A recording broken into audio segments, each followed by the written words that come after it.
Bonjour. Dans les psaumes du jour, j'ai choisi aujourd'hui le psaume 16 et je vous invite à le lire. Nous sommes toujours dans les recueils de David. Ô Dieu, garde-moi, c'est à toi que j'ai recours. Je dis au Seigneur, tu es mon maître souverain. Je n'ai pas de bonheur plus grand que toi. Quant aux fidèles qui sont dans le pays, c'est eux qui ont la vraie grandeur que j'apprécie. Ceux qui cherchent les faveurs d'un autre Dieu ne feront qu'augmenter leurs tourments. Je n'offrirai pas leur offrande de sang, je n'aurai pas même leur nom sur mes lèvres.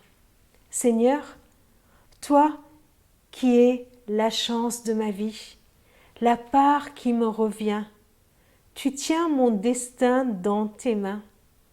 C'est un sort qui m'enchante, un privilège qui me ravit. Je remercie le Seigneur qui me conseille, même la nuit, ma conscience m'en avertit. Je ne perds pas de vue le Seigneur et je ne risque pas de faiblir, puisqu'il est à mes côtés. C'est pourquoi j'ai le cœur plein de joie, j'ai l'âme en fête, je suis en parfaite sécurité.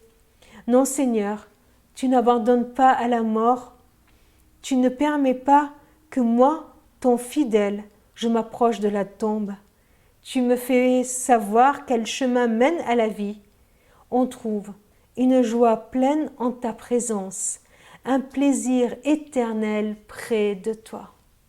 Oh, il est magnifique ce psaume, vous ne trouvez pas? On dirait une lettre d'amour envoyée par un fiancé à sa fiancée, non?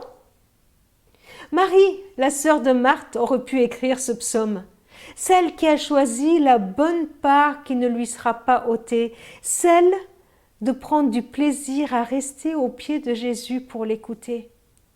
Parce que oui, ce psaume décrit ce qu'un amoureux de Dieu, un fidèle, trouve dans sa communion, dans sa proximité avec Dieu.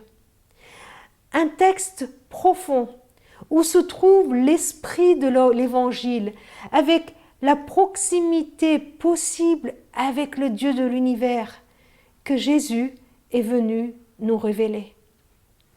Ce psaume est attribué à David et son cœur à cœur avec Dieu est tel qu'il a compris qui est Dieu pour lui. Tout d'abord, il se positionne. Toi, tu es maître souverain, mon maître souverain. Tu n'es pas mon copain, tu n'es pas... Non, tu es mon maître souverain.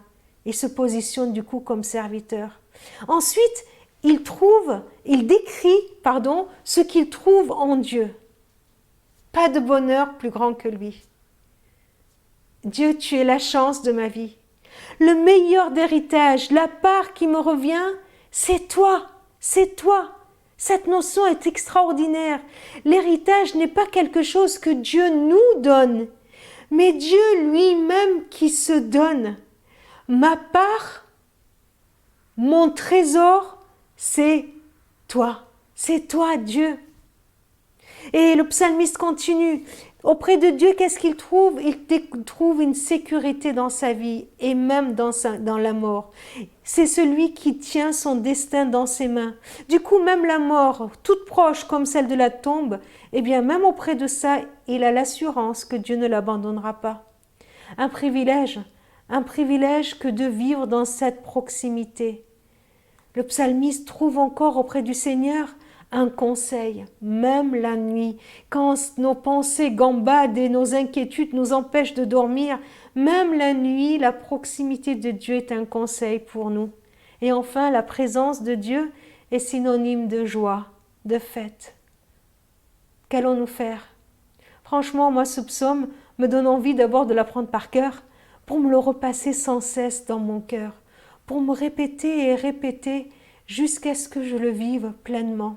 Ce psaume m'encourage à vite retourner auprès de mon Seigneur, à me mettre tout près de lui pour retrouver en lui l'âme en fête, le cœur plein de joie. Je veux retrouver, aujourd'hui encore, une pleine joie en sa présence, un plaisir éternel auprès de lui. Si vous êtes en manque ce matin de joie, de sécurité, de bonheur, de richesse, ne les recherchons pas ailleurs. Allez, venez, allons auprès de lui, parce qu'en lui se trouve notre plus grand bonheur. Amen. Prions ensemble. Seigneur, j'aimerais tellement me répéter ce psaume et le vivre chaque jour. Trouver en toi mon plus grand bonheur. Je te remercie parce que c'est vrai. Je te remercie parce que c'est vrai qu'auprès de toi, notre âme est en fête, que notre cœur est plein de joie. Merci Seigneur parce que c'est de toi et de toi seul que j'ai besoin.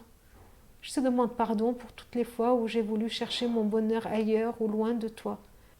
Et je te prie Seigneur de me guider toujours plus près de toi pour qu'en toi, en toi, je trouve toujours le bonheur. Amen. Je vous souhaite une bonne journée et je vous dis à demain.